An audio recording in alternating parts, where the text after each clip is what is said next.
नमस्कार ओडिशा आज 19 सेप्टेम्बर 2025 शुक्रवार आपण माने सुनुचंती एसपी ओडिया न्यूज वीडियोटी को शेष पर्यंत देखंतु जहा फଳରେ कि मात्र किछि समय मध्यरे आज दिनर संपूर्ण खबर जानि परिबे ता पूर्वरु चैनल ले नुआ थिले चैनल टी को सब्सक्राइब करि दियंतु आसंतु जानिबा आजिर मुख्य खबर गुड़िक। आज प्रथम खबर सुभद्रा हिताधिकारी को मिलिबो पेंशन।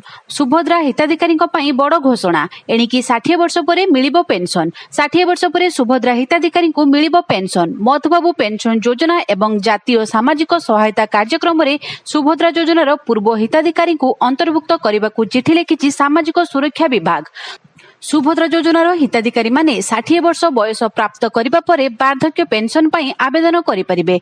मधुबाबू पेंशन योजना एवं जातीय सामाजिक सहायता कार्यक्रम रे सुभद्रा योजनार पूर्वतन हिताधिकारी को अंतर्भुक्त करने सरकारक पक्षरु चिठी करा जायछि। 60 वर्ष बयस परे एमबीपीवाई बा एनएसएपी अधीन रे सामाजिक सुरक्षा पेंशन पई योग्य होई परिबे। सुभद्रा योजनार पूर्व हिताधिकारी माने सीधा सड़क एमबीपीवाई बा एनएसएपी रे आसीबे नाही। से माने 60 वर्ष परे आवेदन करबाको पड़िबो। प्रथमे अधिक वयस्क दुर्बल और अपेक्षार तालिकार थिबा लोकंकु प्राथमिकता मिलिबो। 60 वर्ष बयस पई सुभद्रारु 93,000 हिताधिकारी को बाद करा जायछि।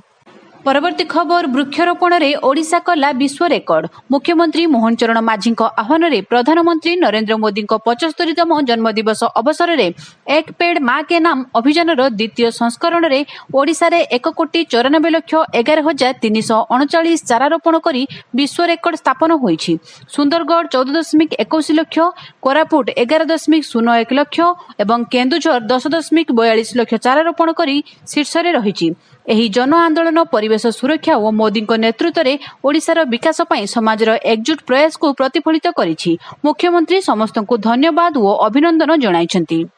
परवर्ती खबर नवीन को चांबर रे सरिला कांग्रेसर बैठक। राज्य सरकार विरोध रे अनास्था आनिला कांग्रेस। विधानसभा सचिवों जरिया रे बाचस्पति को चिठी देइछि कांग्रेस। प्रस्ताव सपक्ष रे 15 विधायकों समर्थन थिबा जणाइला दल। सेपटे कांग्रेस विधायक माने बीजेडी विधायकों समर्थन लोडिछन्ति। नवीन को चांबर रे पहुंची बीजेडी रो समर्थन लोडिछि कांग्रेस। विरोधी दल नेतांको प्रकोष्ठ रे बीजेडी सह बैठक करिसन्ति कांग्रेस विधायक दल नेता। एही बैठक रे कांग्रेस विधायक दल नेता रामचंद्र काडाम तो तारा बाहिनीपति सामिल अछंती। परवर्ती खबर भुवनेश्वर गलिकंदी रे 35 रु 4000 किलोमीटर पर्यंत एरिया रे गणना कराजिबो बुला कुकुर। गतकालिठू आरंभ होईछि बुला कुकुरंक गणना। एनेई बीएमसी कमिशनर चंचल राणा कहिसंती बुला कुकुर गणना पई 5 लाख टंकार बजेट रहिछि। कुकुर माने चलाबुला करी राति रे निज बासस्थल को फेरुछंती। सकाळे 7टा परे निज खाद्य अन्वेषण रे बाहरी जानती। तेणु आमे 5टा रु 7टा पर्यंत गणना समय निर्धारित करिछु। प्रत्येक साही ओ वार्ड 5टी सदस्यों को नहीं गोटे लेखाए टीम गठन करा जायछि। प्रथम पर्याय 4 दिन रे बुला कुकुर गणना करबा सह बुली देखिबे बोली कहिसंती चंचल राणा। से आहुरी मध्ये कहिसंती द्वितीय पर्याय रे आउ एक टीम बुला कुकुर संख्यार व्यवधान जांच करिवे। भुवनेश्वर गलिकंदी सह प्रमुख रास्ता मिसाई 35 रु 4000 किलोमीटर अंचल रहिछि। आमर मानव संबल थिबारु आमे एआई टेक्नोलॉजी व्यवहार करूनाहु। स्कूल, अपार्टमेंट, हाट, बाजार एवं गाड़ी तळे कुकुर माने सोई रहुचंती। ताकू आमे नजर रखी गणना करूछु। भेटनारी डाक्तरंक तत्वावधान रे बुला कुकुरंक गणति चालिछि बोली सूचना दैछंती चंचल राणा।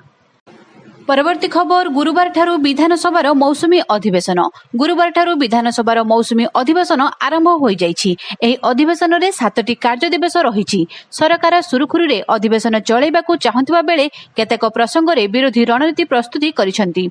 बुधवार संध्या सुधा कांग्रेस और बीजेडी एवं शासक भाजपार विधायक दल बैठक अनुष्ठित होई सारिछि।